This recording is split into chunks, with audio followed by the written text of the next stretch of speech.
IT and industries minister మిత్రులు శ్రీధర్ బాబు గారు, ఈ కార్యక్రమంలో పాల్గొన్న శాసన మండలి చీఫ్ విప్ పట్నం మహేందర్ రెడ్డి గారు, స్థానిక పార్లమెంట్ సభ్యులు కొండ విశ్వేశ్వరరెడ్డి గారు, స్థానిక శాసనసభ్యులు మిత్రులు ప్రకాష్ గౌడ్ గారు, చేవెళ్ళ శాసనసభ్యులు యాదయ్య గారు, శాసనసభ్యులు నాగరాజ్ గారు, శాసనసభ్యులు కుంభం అనిల్ రెడ్డి గారు, రాష్ట్ర డీజీపీ జితేందర్ గారు, హైదరాబాద్ పోలీస్ కమిషనర్, ఈ young India police academy police school incharge CV Anand గారు, స్టీఫెన్ రవీంద్ర గారు, ఇతర పోలీసు ఉన్నతాధికారులు, పోలీసు కుటుంబ సభ్యులందరికీ కూడా నా శుభాకాంక్షలు తెలియజేస్తున్నా. హోంగార్డ్ నుంచి డీజీపీ వరకు కాకి డ్రెస్ వేసుకునే ప్రతి పోలీసులకు ఈ యంగ్ ఇండియా పోలీస్ స్కూల్ అనేది అత్యంత ముఖ్యమైనది. తల్లిదండ్రులుగా మీరు మీ విధి నిర్వహణలో కుటుంబానికి సమయం ఇవ్వలేక మీ పిల్లల చదువుల మీద సరైన దృష్టి సారించకపోవడము, మీ పిల్లలు బాగా చదువుకుంటున్నా వాళ్ళు చదువుకుంటున్నారో లేదో అనే ఆందోళనతో పోలీస్ సిబ్బంది, అది హోంగార్డ్ కావచ్చు, వివిధ హోదాలలో ఉన్న పోలీస్ శాఖ సిబ్బంది తల్లిదండ్రుల యొక్క ఆలోచన, వాళ్ళ ఆవేదన ఇది. పోలీస్ కుటుంబాలతో, పోలీస్ శాఖతో నాకు అత్యంత అనుబంధము. ఆ శాఖలో ఉండే సిబ్బంది యొక్క ఆలోచన విధానము నాకు ఒక స్పష్టమైన అవగాహన ఉన్నది.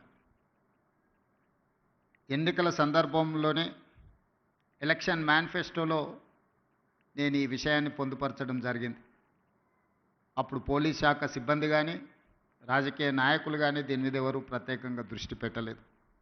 ఎందుకంటే ఎన్నికల్లో ఇచ్చే హామీలకు ఎన్నికల తర్వాత ఫలితాలు వచ్చిన తర్వాత పెద్దగా ప్రాధాన్యత ఉండదు అన్న ఆలోచన ఉందేమో, అందుకే ఎవరు దీని మీద పెద్దగా దృష్టి పెట్టలే. కానీ దేశ స్వతంత్రం వచ్చిన తర్వాత మొట్టమొదటి ప్రధానమంత్రి పండిత్ జవహర్లాల్ నెహ్రూ గారు ఈ దేశం యొక్క సమస్యను, భవిష్యత్ తరాల యొక్క అవసరాలను గుర్తించి ఆనాడు పండిత్ జవహర్లాల్ నెహ్రూ గారు బిజిలీ, పానీ, సడక్, ఈ దేశం యొక్క మౌలిక స్వరూపం మారాలి అనంటే విద్యుత్తు ఉండాలి, తాగునీరు సాగునీరును అందించాలి, పల్లెటూర్ల నుంచి పట్టణాల వరకు రోడ్డు రవాణా వ్యవస్థ ఉండాలి అని ఆలోచన చేసి బాక్రానంగల్ నుంచి నాగార్జున సాగర్ డ్యాం వరకు పండిత్ జవహర్లాల్ నెహ్రూ గారి విధానంలో ఆ రోజు ఈ దేశం అభివృద్ధి పదం వైపు నడిచింది. ఆ రోజు ఎడ్యుకేషన్ అండ్ ఇరిగేషన్ ఆలోచన కూడా పండిత్ జవహర్లాల్ నెహ్రూ గారు చేశారు. అందుకే ఈరోజు ఈ దేశంలో ఉన్న గొప్ప గొప్ప యూనివర్సిటీలు అన్నీ కూడా పండిత్ జవహర్లాల్ నెహ్రూ గారు ఉన్నప్పుడే పునాదులు పడ్డాయి. ఆ యూనివర్సిటీల నుంచి వచ్చిన విద్యార్థులే ఈ దేశ భవిష్యత్. ఆనాడు నిర్మించిన సాగునీటి ప్రాజెక్టులే ఈ దేశం ఆకలి కేకల నుంచి ప్రపంచానికే ఆహార ధాన్యాలను అందించే స్థాయికి ఈరోజు ఈ దేశం అభివృద్ధి చెందింది అంటే ఆనాటి మొట్టమొదటి ప్రధానమంత్రి ఒక గొప్ప ఆలోచన చేసి ఒక దార్శనికత చూపించడంతో ఈరోజు ప్రపంచ దేశాలతో పోటీగా పడగలుగుతుంది. ఆ తర్వాత శ్రీమతి ఇందిరాగాంధీ గారు దళితులు, గిరిజనులు, ఆదివాసీలు, బలహీన వర్గాల యొక్క ఆకలి కేకలను, ఆలోచనను చూసి రోటీ కప్డా ఔర్ మకాన్ అనే స్లోగన్ తోటి ప్రజలకు రోటీ కప్డా ఔర్ మకాన్ అనే విధానాన్ని తీసుకొచ్చి పేదలకు సహాయాన్ని అందించారు. ఆ తర్వాత రాష్ట్రాలను తీసుకున్నప్పుడు ఈ మధ్యకాలంలో ఎక్కడికి వెళ్ళినా పాత్రికేయ మిత్రులు కానీ రాజకీయ విశ్లేషకులు ప్రతి ముఖ్యమంత్రికి ఒక బ్రాండ్ ఉన్నది. మీరు 16 నెలలైన ముఖ్యమంత్రి అయ్యి మీరు ఏ బ్రాండ్ క్రియేట్ చేసుకోలేకపోతున్నారు ఎందుకు అని ప్రశ్నిస్తున్నారు. నేను చాలా సందర్భాలలో నవ్వి వదిలేసిన. ఎందుకంటే ప్రశ్న అడిగేవాళ్ళు నేను ఏ బ్రాండ్ కోసం ప్రయత్నం చేస్తున్నో వాళ్ళు అవగాహన చేసుకునే పరిస్థితుల్లో లేరు అని.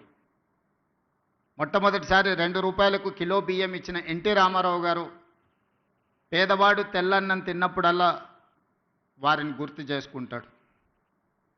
ఐటీ కంపెనీలను, హైటెక్ సిటీని ఇవి చూసినప్పుడు చంద్రబాబు నాయుడు గారు గుర్తొస్తాడని చెప్తారు. అదేవిధంగా జలయజ్ఞం వ్యవసాయాన్ని ప్రాధాన్యతగా తీసుకొని ఉచిత కరెంటు నుంచి సాగునీటి ప్రాజెక్టుల వరకు రైతుల సమస్యలను చర్చించినప్పుడు రైతు బాంధవుడుగా డాక్టర్ వైఎస్ రాజశేఖర రెడ్డి గారు గుర్తొస్తారు. సరే, ఇంకొంతమంది కొన్ని రకాలుగా కొన్ని బ్రాండ్స్ క్లెయిమ్ చేస్తూ ఉంటారు. ఉద్యమకారులమని, తెలంగాణ ప్రదాతలమని. వాళ్ళ గురించి నేను పెద్దగా చర్చించదలుచుకోలేదు. మరి మీరు ఏ బ్రాండ్ లేకుండానే అన్నోటీస్డ్ చీఫ్ మినిస్టర్గా మీరు రావడం పోవడం జరుగుతుందా అని చెప్పి విశ్లేషకులు, శ్రేయోభిలాషులు అడుగుతున్నారు. నేను ఒక మాట చెప్పదలుచుకున్న ఈ వేదిక మీద నుంచి విశ్లేషకులకు, విమర్శకులకు, ఈ రాష్ట్రంలో ఉండే ప్రజలకి, young India is my brand. I wanted to create an brand that is called young India. 1000 సంవత్సరాల చరిత్ర కలిగిన మానవుల కోసం దేశాలు, సరిహద్దులు అనేటివి కృత్రిమంగా మనం సృష్టించుకున్నవే. ఒకప్పుడు రాజ్యాలు ఉన్నప్పుడు బలవంతుడైన రాజు ఆక్రమించుకుంటూ పోతే పెద్ద పెద్ద రాజ్యాలు ఉండేవి. మళ్ళీ సామంతులు స్వతంత్రం ప్రకటించుకుంటే అవి చిన్న రాజ్యాలుగా మారినాయి. రాజ్యాల సరిహద్దులు మనం సృష్టించుకునే. ఈరోజు వీసా విధానం ఒకప్పుడు పాకిస్తాన్, ఆఫ్ఘనిస్తాన్ వరకు అఖండ్ భారత్. కానీ దేశ విభజన జరిగిన తర్వాత బంగ్లాదేశ్, పాకిస్తాన్, ఆఫ్ఘనిస్తాన్ రకరకాల దేశాలుగా ఈరోజు వీసాలు తీసుకొని మనం వెళ్తున్నాం. ఈ సరిహద్దులు అన్నీ కూడా మనం కృత్రిమంగా సృష్టించుకున్న సరిహద్దులే, మానవులు తయారు చేసుకున్న సరిహద్దులు. కానీ వీళ్ళందరికీ అవసరమైన అవసరాలు ఏమి? వీటి మీద ప్రత్యేకమైన దృష్టి పెట్టాల్సిన అవసరం పాలకుల మీద ఉన్నది. అది రాజ్యాలు కావచ్చు, స్వతంత్ర భారతదేశం కావచ్చు. భారతదేశానికి స్వతంత్రం వచ్చి 75 సంవత్సరాలు పూర్తి చేసుకున్నామంటే this is one of the youngest country in the world. స్వతంత్ర భారతదేశంగా 75 సంవత్సరాలు అనేది చాలా చిన్నది. మనం పురాణాలను విన్నప్పుడు, చరిత్రలు చదివినప్పుడు 1000 సంవత్సరాల చరిత్ర గురించి మాట్లాడుకుంటున్నాం, చర్చించుకుంటున్నాం. 1000 సంవత్సరాల చరిత్రలో 75 సంవత్సరాలు అనేది ఒక చిన్న ప్రయాణం మాత్రమే. ఈ చిన్న ప్రయాణంలో ఎంతోమంది ప్రధానమంత్రులు, ముఖ్యమంత్రులు, మంత్రులు రకరకాలుగా వచ్చిండ్రు. కానీ కొద్దిమంది మాత్రమే చరిత్రలో నిలబడ్డారు. ఆ కొద్దిమంది చరిత్రలో తీసుకున్న నిర్ణయాలు చరిత్రనే మలుపు తిప్పే విధంగా రాష్ట్రాలు, దేశాలు అభివృద్ధి పదం వైపు నడిచినాయి. క్లోజ్డ్ ఎకానమీ నుంచి open economy, liberalisation, privatisation, globalisation. ఆనాడు మన బిడ్డ పివి నరసింహారావు గారు, తెలంగాణ బిడ్డ, ఈ దేశానికే దార్శనికుడుగా మారి ప్రపంచానికే పోటీ పడే దేశంగా తీర్చిదిద్దినవాడు పివి నరసింహారావు గారు.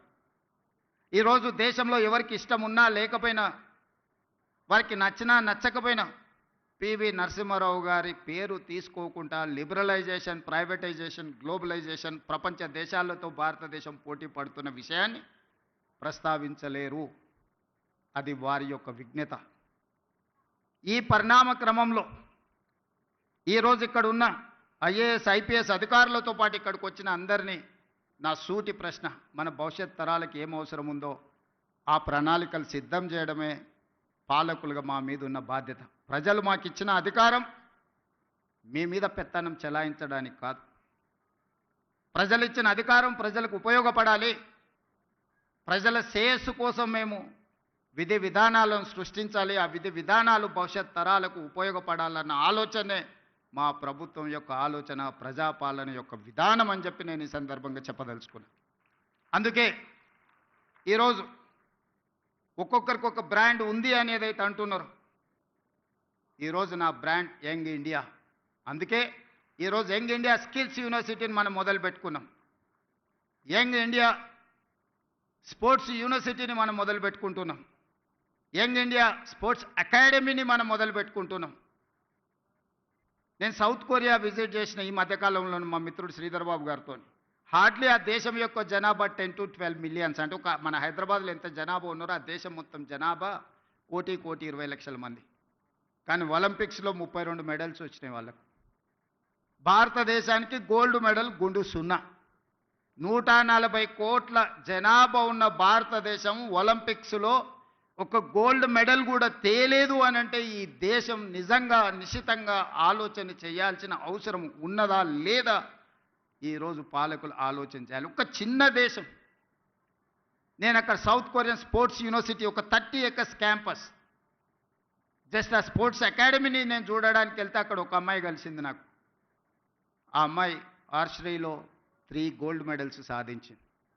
ఒక కాలేజ్ కిడ్ ఆ దేశం యొక్క ప్రతిష్ట 3 బంగారు పతకాలు సాధించి సౌత్ కొరియాను ప్రపంచ పటంలోనే గొప్పగా నించోబెట్టినప్పుడు 140 కోట్ల జనాభా ఉన్న ఈ దేశం ఒక గోల్డ్ మెడల్ సాధించలేదు అని అంటే నిజంగా ఈరోజు మనం ఏ ప్రణాళికల మీద ఆలోచన చేయాలనో మనందరం విశ్లేషించుకోవాల్సిన అవసరం ఉన్నది.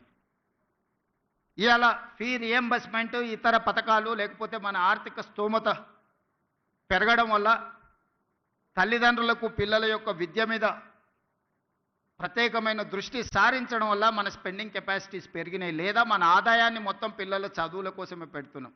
కానీ చదువుకున్న పిల్లలకు చదువుకు తగ్గ ఉద్యోగము, వృత్తి నైపుణ్యం ఉన్నదా అంటే లేదు. There is an gap between demand and supply. ఈరోజు ప్రతి సంవత్సరం మన దగ్గర ఉన్న 175 ఇంజనీరింగ్ కాలేజీల నుంచి 1,10,000 మంది ఇంజనీరింగ్ గ్రాడ్యుయేట్లను తెలంగాణ రాష్ట్రం ఉత్పత్తి చేస్తుంది. ఇందులో నాణ్యత ఎంత అని అంటే ఎవరి దగ్గర దీనికి జవాబు లేదు. Just like that engineering graduate పట్టా తీసుకొని వస్తే వాళ్ళ తల్లిదండ్రులు పాపం గ్రామీణ ప్రాంతాలలో మా పిల్లవాడు ఇంజనీరింగ్ చదువుకున్నాడు.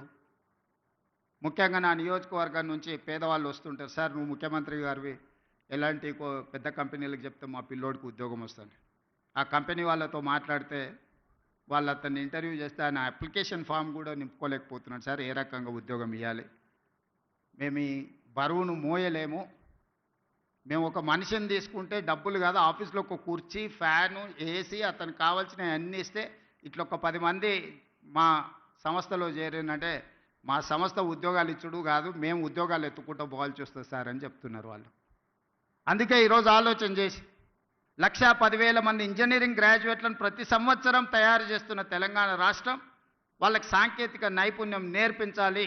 ప్రపంచ దేశాలలో ముఖ్యంగా మిడిల్ ఈస్ట్ కంట్రీస్లో, డెవలప్డ్ కంట్రీస్లో కూడా చాలా ఆపర్చునిటీస్ ఉన్నాయి. కానీ డిమాండ్ సప్లైలో ఉన్న గ్యాప్తో మనం ఏం చేసుకోలేకపోతున్నాం. అందుకే ఆ గ్యాప్ను ఫిల్ చేయడానికి, డిమాండ్ అండ్ సప్లైలో ఒక బ్రిడ్జ్ బిల్డ్ చేయడానికి యంగ్ ఇండియా స్కిల్స్ యూనివర్సిటీని మనం ప్రారంభించుకున్నాం. Young India skills university public private partnership ఈ దేశంలోనే ఒక బెస్ట్ యూనివర్సిటీని తయారు చేయాలని మన నిర్ణయం తీసుకొని ఆ యూనివర్సిటీకి మహేంద్ర అండ్ మహేంద్ర కంపెనీస్ మీకు అందరికి తెలుసు. ఈరోజు రోడ్ల మీద ప్రతి 4 వెహికల్స్లలో ఒక మహేంద్ర వెహికల్ ఉంటుంది. ఆ గ్రూప్ ఆఫ్ కంపెనీస్ చైర్మన్ మన young India skills university chairperson. ఒక ప్రైవేట్ కార్పొరేట్ కంపెనీ దిగ్గజాన్ని రాష్ట్ర ప్రభుత్వం ఒప్పించి మన తెలంగాణ రాష్ట్ర ప్రభుత్వం ప్రారంభించుకున్న యంగ్ ఇండియా స్కిల్స్ యూనివర్సిటీకి ఈరోజు చైర్పర్సన్గా ఉన్నాడు. ఈరోజు మహేంద్ర యూనివర్సిటీ ఉన్నది ఇక్కడ. సక్సెస్ఫుల్గా వాళ్ళ ఒక అకాడమీని నడపగలుగుతున్నారు. ఆ వ్యక్తినే తెలంగాణ రాష్ట్ర ప్రభుత్వం ఒప్పించి మన యంగ్ ఇండియా స్కిల్స్ యూనివర్సిటీకి ఈరోజు చైర్పర్సన్గా ఉండి 60 ఎకరాలలో ఫ్యూచర్ సిటీలో యూనివర్సిటీని నిర్మించడమే కాకుండా ఒక 500 నుంచి 600 కోట్ల కార్పస్ ఫండ్ ఆ బోర్డుకి ఇవ్వదలుచుకున్నాం. It is autonomous. వాళ్ళు ఏ రూపాయి కూడా రాష్ట్ర ప్రభుత్వం దగ్గరికి రావాల్సిన పని లేదు. ఆ బోర్డులో ఉన్న డైరెక్టర్లు ఈరోజు ఈ రాష్ట్రంలో, ఈ దేశంలో, ఇంక్లూడింగ్ వేదిక మీద ఉన్న పార్లమెంట్ సభ్యులు, అపోలో హాస్పిటల్స్ గ్రూప్, విశ్వేశ్వరరెడ్డి గారి ఫ్యామిలీ కూడా one of the board director in that young India skills university. ఎక్కడ రాజకీయపరమైన ఆలోచన చేయలే. దిగ్గజాలుగా రాణించిన వాళ్ళని బోర్డ్ ఆఫ్ డైరెక్టర్స్గా తీసుకున్నాం. రెడ్డి ల్యాబ్స్ కావచ్చు, అరబిందో కావచ్చు, ఇట్లాంటి కార్పొరేట్ కంపెనీలు సక్సెస్ స్టోరీ ఉన్నోళ్ళు మన young India skills university board of డైరెక్టర్స్గా ఉన్నారు. ఆ బోర్డ్ ఆఫ్ డైరెక్టర్స్కి చైర్పర్సన్గా ఆనంద్ మహేంద్ర ఉన్నాడు ఈరోజు. అదొక సక్సెస్ స్టోరీ కింద ప్రపంచానికే ఒక ఆదర్శంగా స్కిల్ డెవలప్మెంట్లో మనం ఇంతకుముందు స్కిల్స్లో మీకు డిప్లొమా ఉంది, సర్టిఫికెట్ కోర్స్ ఉంది, కానీ డిగ్రీ లేదు. ఇప్పుడు మన యూనివర్సిటీ నుంచి డిగ్రీ ఇస్తున్నాం. ఎందుకంటే వాళ్ళు ఫ్యూచర్లో వాళ్ళు మాస్టర్స్ చదవాలంటే డిగ్రీ సర్టిఫికెట్ లేకపోతే వాళ్ళు ఫర్దర్గా చదవలేరు. అందుకే ఆలోచన చేసి ఆ యంగ్ ఇండియా స్కిల్స్ యూనివర్సిటీలో చదువుకున్న వాళ్ళకు 4 years కోర్స్ కంప్లీట్ చేస్తే వాళ్ళకు డిగ్రీ సర్టిఫికెట్ ఇచ్చి ఇతర దేశాలలో మాస్టర్స్ చదువుకోవడానికి వాళ్ళకు అవకాశం కల్పించినాం. థియరీనే కాకుండా 50% ఆఫ్ ద అకాడమిక్ టైంలో ప్రాక్టికల్స్ ఆయా కార్పొరేట్ కంపెనీలే డైరెక్ట్గా తీసుకొని వాళ్ళ కంపెనీలలో వాళ్ళకి ట్రైనింగ్ ఇచ్చి డైరెక్ట్ రిక్రూట్మెంట్. ఈరోజు స్కిల్స్ యూనివర్సిటీలో శిక్షణ పొందే వాళ్ళను డైరెక్ట్గా ముందుగానే కార్పొరేట్ కంపెనీలు వాళ్ళ దాంట్లో అబ్జర్వ్ చేసుకుంటున్నారు. సో ఈ మధ్య ఫస్ట్ బ్యాచ్ తీసుకున్నారు, అందరికీ ఉద్యోగాలు వచ్చినాయి. అందరికి ఎంతమంది చేరారో 100% యంగ్ ఇండియా స్కిల్స్ యూనివర్సిటీలో జాయిన్ అయిన ప్రతి యువకుడికి యువతికి ఈరోజు ఉద్యోగ భద్రత ఉన్నది. వాళ్ళకి సిలబస్ నుంచి శిక్షణ వరకు ఆ కార్పొరేట్ కంపెనీలే బాధ్యత తీసుకున్నాయి. ఉద్యోగ భద్రతను ఆ కార్పొరేట్ కంపెనీలే కల్పిస్తున్నాయి. అదే కాకుండా ఈరోజు యంగ్ ఇండియా స్పోర్ట్స్ యూనివర్సిటీని కూడా మనం as a policy we have taken a decision. ఇప్పుడు ఆ young India sports university sports అకాడమీకి కూడా ఈ దేశంలో ఉండే పెద్ద కార్పొరేట్ కంపెనీలు అందరినీ చేసి పెద్ద కంపెనీల యజమానులే ముందుకు వచ్చారు ఆ బోర్డుకి లేకపోతే ఆ యూనివర్సిటీకి చైర్పర్సన్కి ఉంటామని. ఇప్పుడు ఆ పోటీ పడే వాళ్ళ దగ్గరలో కొంతమందిని షార్ట్ లిస్ట్ చేసి ఈరోజు మనం తీసుకోవాలనుకుంటున్నాం. ఇదే కాదు, ఈరోజు ఎస్సీ ఎస్టీ బీసీ మైనారిటీలకు రెసిడెన్షియల్ స్కూల్స్ పెట్టిన మేము చెప్పినాం. కానీ ఏ స్కూల్కి కానీ ఎక్కడ కనీస వసతులు కూడా లేవు. చిన్న చిన్న పోల్ట్రీ ఫామ్లలోనో లేకపోతే 4 రూముల్లో 2000 మంది స్టూడెంట్స్ని ఉంచే పరిస్థితి. 4 బాత్రూమ్లు ఉంటే 2000 మంది పిల్లలు ఉన్నారు. ఒక్క బాత్రూమ్ ఉంటే 1000 మంది ఆడపిల్లలు ఉన్నారు. ఇట్లాంటి పరిస్థితుల్లో మన దగ్గర ప్రారంభించిన SC ST BC minority residential schools ఏవైతే ఉన్నాయో వాటన్నిటిని కూడా నిశితంగా గమనించి young India integrated residential schools అని ఒక 25 acres క్యాంపస్ విత్ 200 crores డెవలప్మెంట్తోని మొన్ననే 58 స్కూళ్ళకు పర్మిషన్ ఇచ్చిన ప్రతి నియోజకవర్గంలో ఒక young India integrated residential schools where they can study more than 2500 students in one campus. SC ST BC minority and other స్టూడెంట్స్ని ఒక కార్పొరేట్ స్కూళ్ళతో కార్పొరేట్ కాలేజీలతో ఒక యూనివర్సిటీతో పోటీ పడే విధంగా 25 ఎకరాలల్లో ఇన్ఫ్రాస్ట్రక్చర్ కోసం ఈచ్ స్కూల్కి 200 crores మొన్ననే 11,500 crores మన బడ్జెట్లో ఫండ్స్ రిలీజ్ చేసిన. ఎందుకంటే ఈ దేశం భవిష్యత్తు తరగతి గదుల్లో ఉన్నది. తొందరలోనే నిన్న బేసిక్ ఎడ్యుకేషన్లోనే గవర్నమెంట్ విధానంలో ఒక చిన్న అస్పష్టత ఉన్నదని నాకు అనిపించింది. నిన్న మన ఎక్స్పర్ట్స్తోని ఎడ్యుకేషన్ కమిషన్తోని జయప్రకాష్ నారాయణ లాంటి వాళ్ళతో చాలామందితో నేను చర్చలు చేసిన. ప్రైవేట్ స్కూల్కి గవర్నమెంట్ స్కూల్కి ఉన్న తేడా అయ్యింది. ఈ దేశంలో ఈ రాష్ట్రంలో 29,500 గవర్నమెంట్ స్కూల్స్ ఉంటే 18,50,000 మంది స్టూడెంట్స్ ఉన్నారు. కానీ ప్రైవేట్లో 11,500 స్కూల్స్ ఉంటే 36 లక్షల మంది స్టూడెంట్స్ ఉన్నారు. కానీ టీచర్స్ ఎడ్యుకేషన్ క్వాలిఫికేషన్ చూపిస్తే గవర్నమెంట్ స్కూల్స్లో ఉన్న వాళ్ళు ఫార్ బెటర్, హైయెస్ట్ క్వాలిఫికేషన్ ఉంది గవర్నమెంట్లో ఉన్న వాళ్ళకి. ఎంఏ పీజీలు పిహెచ్డీలు చేసిన వాళ్ళు ఉన్నారు, ఎంఏ బిఎడ్ చేసిన వాళ్ళు ఉన్నారు. వేరాజ్ in private schools hardly graduates ఉంటే కూడా ఎక్కువగా ఉన్నది. కానీ 11,500 ప్రైవేట్ స్కూళ్ళల్లో చదువుకుంటున్న విద్యార్థులు 36 లక్షల మంది అయితే 29,500 స్కూల్స్ ఉన్న గవర్నమెంట్లో చదువుకుంటున్నది 18.5 లక్షల మంది విద్యార్థులే చదువుకుంటున్నారు. మన విద్యా విధానంలో లోపం ఎక్కడుందని నేను ఆలోచన చేస్తే 5 years కంప్లీట్ అయిన వాళ్ళనే ఫస్ట్ క్లాస్లో స్కూల్కు పంపాలని గవర్నమెంట్ స్కూల్స్ డెసిషన్ తీసుకుని, whereas in private schools nursery UKG LKG 3 years complete అయినప్పుడే 3+కి నర్సరీ, 4+కి యూకేజీ, 5+కి ఎల్కేజీ, ఆ తర్వాత ఫస్ట్ క్లాస్ నుంచి. సో ఇనీషియల్గానే తల్లిదండ్రులు వాళ్ళ పిల్లల్ని ప్రైవేట్ స్కూల్కి పంపించిన తర్వాత ఫస్ట్ క్లాస్కి మళ్ళీ తీసుకొచ్చి గవర్నమెంట్ స్కూల్లో చేర్పించే విధానమే మనం మొత్తం దెబ్బతినిపోయినాము.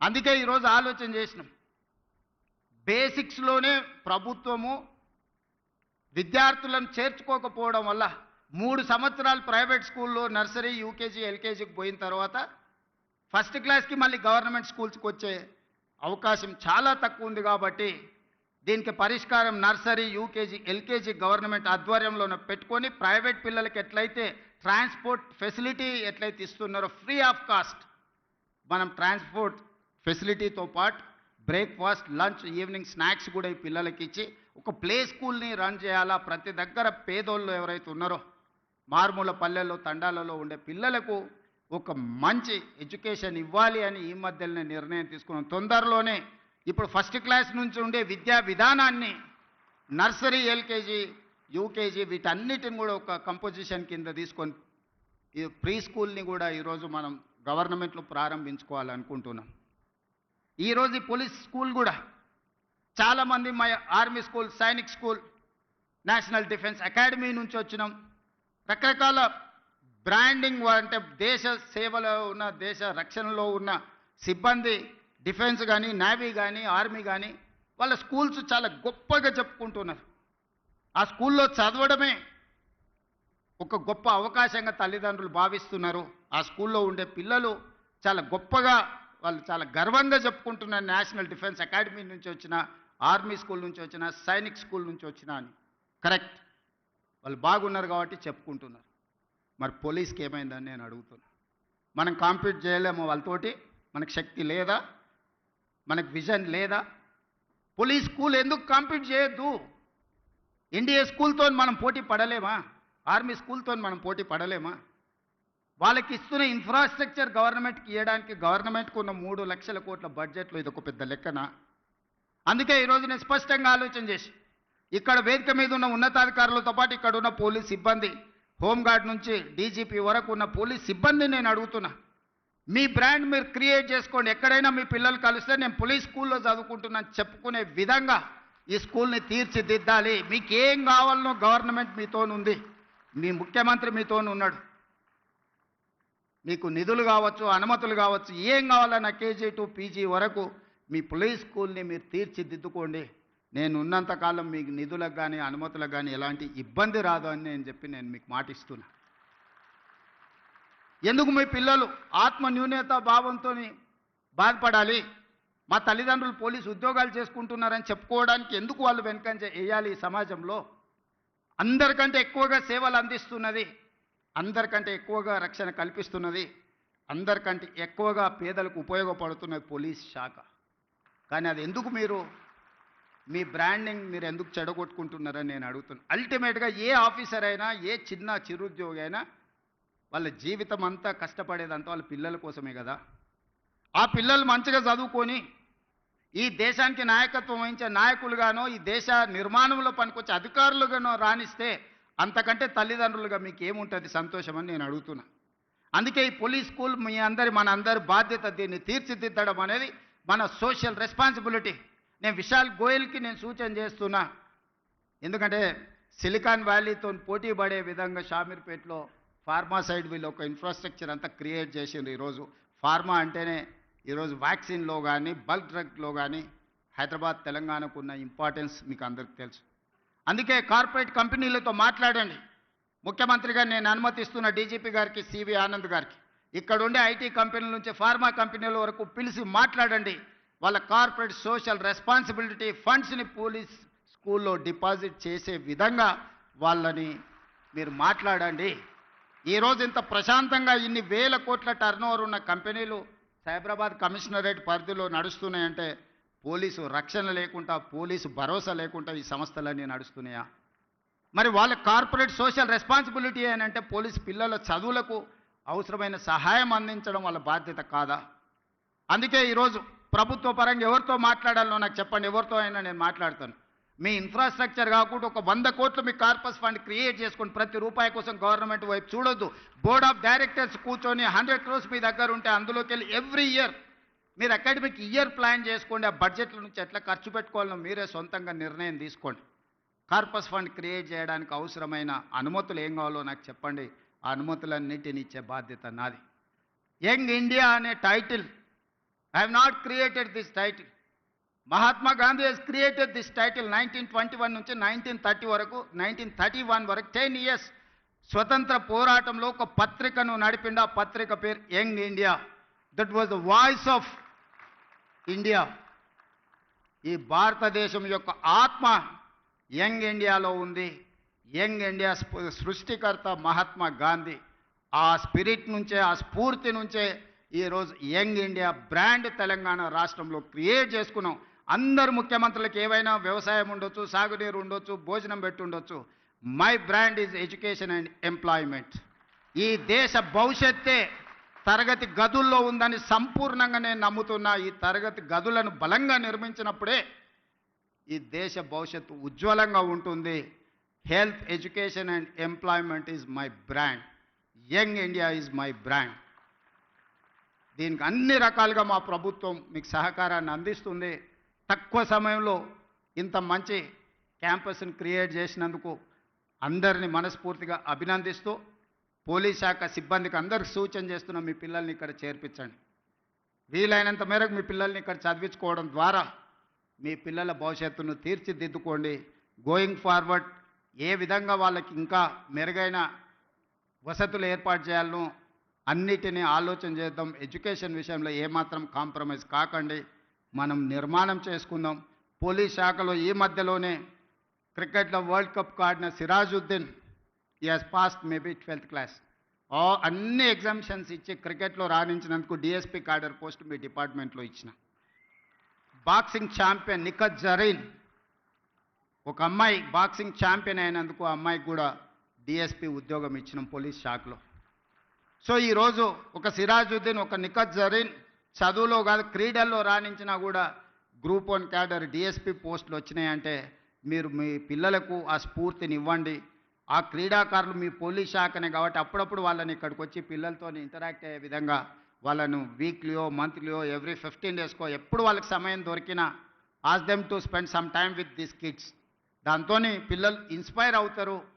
దాంతో వాళ్ళు కూడా ఒక బాధ్యత, వాళ్ళకు కూడా వాళ్ళ స్ఫూర్తితోని కొత్త క్రీడాకారులు తయారవుతే వాళ్ళకు కూడా వాళ్ళ వృత్తి సంతృప్తినిస్తుంది. ఆ విధంగా వాళ్ళకు కూడా డైరెక్షన్ ఇవ్వాల్సిందిగా డీజీపీ గారికి నేను ఆదేశిస్తూ ఇంత మంచి కార్యక్రమాన్ని ఏర్పాటు చేసిన మీ అందరికీ మనస్ఫూర్తిగా అభినందనలు తెలియజేస్తూ మీ దగ్గర సెలవు తీసుకుంటున్నాను. ధన్యవాదాలు మిత్రులారా. Thank you sir. ఖచ్చితంగా మీ ప్రతి మాట చిన్నారులకి మరియు వారి తల్లిదండ్రులకు కూడా మన యంగ్ ఇండియా పోలీస్ స్కూల్కి గొప్ప ఇన్స్పిరేషన్ భవిష్యత్తులో. Thank you very much sir. మరి ఆన్ దట్ నోట్ ప్రత్యేకించి యంగ్ ఇండియా పోలీస్ స్కూల్ ఇప్పుడు ఒక మ్యాజిక్ బాక్స్ని అన్వీల్ చేయవచ్చు.